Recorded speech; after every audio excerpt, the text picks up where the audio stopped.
Bonjour Internet et bienvenue sur Pandemonium TV, ma chaîne dédiée aux jeux et aux figurines qui me plaisent. Et aujourd'hui, comme promis, on va parler de Carnage avec une explication du mode bataille dont les règles ont déjà été détaillées dans ce bouquin, sorti sur Kickstarter et en cours de livraison par l'équipe TGCM. D'ailleurs, c'est peut-être déjà fini au niveau des livraisons pour le bouquin. La vidéo va être assez courte, hein, je vais essayer d'être pédagogue avec des cartes d'explication qui, j'espère, vont parler à tout le monde. Dans cette vidéo, je ne vais pas parler de ce qui est différent du mode escarmouche, hein, on ne va pas remonter tout le moteur de jeu. Pour ça, j'ai déjà fait une vidéo il y a quelques temps sur l'explication des règles, et pour pas faire trop long, je vais volontairement faire l'impasse sur les règles de nouvelles factions comme les Tembo, les montures, les packs, les ordres, etc. Ce sont des règles hyper intéressantes, il y a beaucoup à dire, mais je vais me concentrer que sur la base, la partie mode bataille.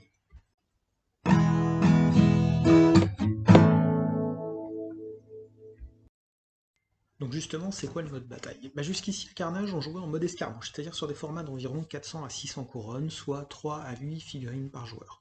L'idée dans le mode bataille, c'est de proposer des parties avec au moins le double ou le triple de figurines, voire plus. C'est-à-dire que souvent, on va utiliser toute la collection d'un joueur, et du coup, on propose 3 modes de jeu pour faciliter les choses. Par contre, on va garder le concept de base avec un jeu scénarisé, c'est pas juste de la poutre, il y a plus de figurines, mais on reste sur du scénario. Les figurines ont toujours des trucs à faire, des puits à empoisonner, des caches à fouiller, des caisses à détruire. Dans les 3 modes, chaque joueur va constituer son armée autour de plusieurs fers de lance, les fers de lance qu'il utilise en escarmouche. Il va en avoir entre 3 et 6 au lieu d'un seul. Il va avoir un seigneur de guerre qui dirige l'armée, et un vassal qui est le chef de chaque fer de lance. Le vassal a surtout de l'intérêt, si le seigneur de guerre meurt, pour déterminer qui est le plus malin après le chef pour donner les ordres, ce qui est la chaîne hiérarchique normale dans la vie. Et tant que j'y suis, pour ces modes, on distingue les figurines qui sont dans les fers de lance d'une façon ou d'une autre. C'est-à-dire que quand on est autour de la table, ça peut être vite le bordel. Donc moi j'ai utilisé un système de couleurs. Par exemple, j'ai un fer de lance bleu, un vert, un rouge, un noir, quand j'en utilise 4, et ça permet quand même d'identifier plus facilement les figurines, et je mets un gros coup de marqueur de la bonne couleur sur les cartes de mes figurines pour les retrouver, et je fais pareil sur ma liste d'armées. C'est plus visuel, en tout cas ça marche pour moi, mais je pense qu'avec des numéros, ça peut marcher pour les autres. C'est juste pour que ce soit plus lisible pour tout le monde, savoir qui est dans le bon fer de lance, puisqu'il peut y avoir des doublons de profil et des choses comme ça en plus. Bref, il est possible de jouer en mode escarmouche avec 3000 points de figurines, hein, c'est ce qu'ils appellent le mode réel. Alors c'est sûrement très bien, mais probablement un peu long, parce que dans ce cas, on met de côté les règles sur les vassaux et le seigneur de guerre, et puis on joue de façon assez classique, sauf qu'il y a plein de figurines. Donc ça dure un peu plus longtemps, mais ça doit être fun, hein, je dis pas le contraire. A l'inverse, il y a un mode accéléré qui se joue beaucoup plus vite. L'idée dans ce mode, c'est d'utiliser une seule figurine par fer de lance, et cette figurine va bénéficier de points d'action additionnels en fonction du nombre et du niveau des figurines qui l'accompagnent. On va dire que c'est une sorte de super mode escarmouche. Chaque joueur va activer entre 3 et 6 figurines par tour seulement, mais ces figurines vont avoir beaucoup de boulot. Alors évidemment, on n'est pas obligé d'activer le vassal ou le seigneur de guerre, c'est un système qui ressemble pas mal à celui des Fireteam dans Infinity, sauf qu'il est beaucoup plus simple finalement. Le mode bataille, à mon avis, c'est le plus intéressant. Il a un système d'activation différent, à mi-chemin entre les deux autres modes. Et si j'ai bien suivi, c'est celui qui sera favorisé par l'éditeur pour les événements et pour le jeu organisé. Le mode bataille va imposer plusieurs choses pour bien fonctionner. D'abord, il faut, comme pour le mode accéléré et le mode réel, séparer l'ost en plusieurs fers de lance de valeur sensiblement égale d'au moins 300 couronnes. Le fer de lance le plus cher ne peut pas coûter plus de la moitié du coût total de l'ost. Facile. Enfin, j'espère. Et tant mieux si c'est facile parce qu'on va faire encore un peu de maths dans la suite. D'abord dans les maths, il y a les marqueurs d'activation. Chaque joueur va recevoir en début de tour un nombre de marqueurs d'activation qui dépendent de 3 choses. L'intelligence et les compétences de son seigneur de guerre, et le nombre de fers de lance dans l'armée. Par exemple, avec une intelligence de 5 et 3 fers de lance dans l'host, j'ai 8 marqueurs, si j'ai pas de compétences particulières. Ces marqueurs vont permettre de désigner les figurines qui s'activeront pendant le tour, d'où le nom de figurine active, hein, marqueur d'activation, figurine active, et une figurine avec marqueur s'active et les autres ne s'activent pas.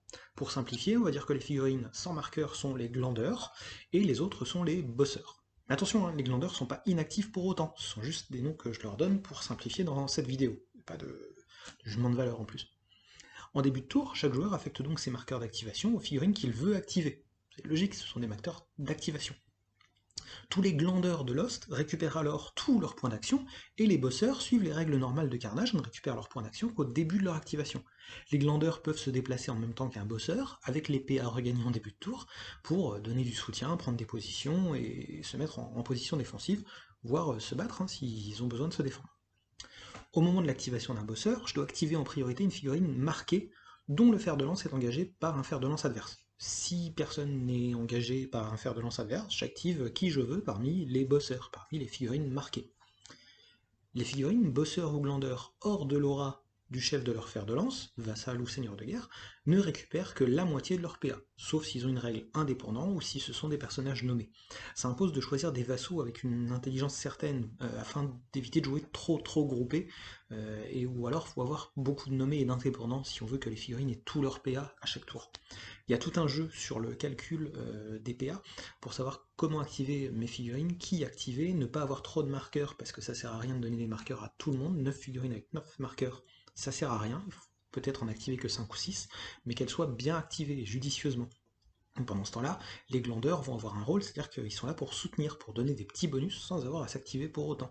Ça fait gagner du temps et ça peut donner un intérêt tactique puisque les glandeurs ont tout leur PA dès le début du tour, contrairement aux bosseurs. J'espère que tu as bien suivi. Alors comme je l'ai promis, c'était une vidéo rapide, hein, mais il faut bien dire que toutes ces règles sur le mode bataille tiennent sur 8-10 pages à peu près, avec pas mal d'illustrations, dont une partie sur le mode accéléré et une partie sur le mode réel. La partie la plus compliquée, évidemment, c'est sur le mode bataille dont on vient de parler, mais c'est pas hyper compliqué, c'est juste qu'il faut prendre le temps de bien lire les règles et de réfléchir un peu à ce qu'on veut faire, en fait. C'est pas très différent d'un nouveau jeu, finalement, où il faut apprendre de nouveaux mécanismes pour pouvoir les mettre en place correctement.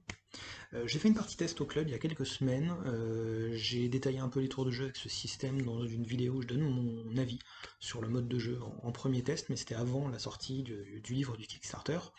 Encore une fois, le mieux pour se faire vraiment un avis, c'est d'essayer, tout simplement.